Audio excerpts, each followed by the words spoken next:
վանական վարդապետը 1213 թվականին Մխիթար Գոշի մահվանից հետո եղել է արևելյան վարդապետների մեջ ավագագույնը։ Այս առումով ստացվում է, որ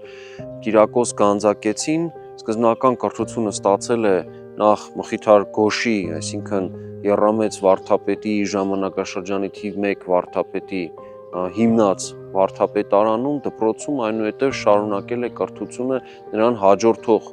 թիվ 1 վարդապետի մոտ։ Այս առումով նա շարունակել է հետևել իր ուսուցչին եւ նրա հետ գործել է, մինչեւ որ 1225 թվականին վանքը ենթարկվել է ավերածության եւ դրանից հետո նա իր ուսուցչի հետ մեկնել է արդեն այստեղից ոչ այնքան հեռու գտնվող Լորուտ գյուղի մոտ եղած եկեղեցին, այնտեղ շարունակել է գործունեությունը։ Նախագծի գլխավոր գործընկերն է Կոնվերս բանկը, ֆինանսական աշխարհի ձեր հուսալի գործընկերը։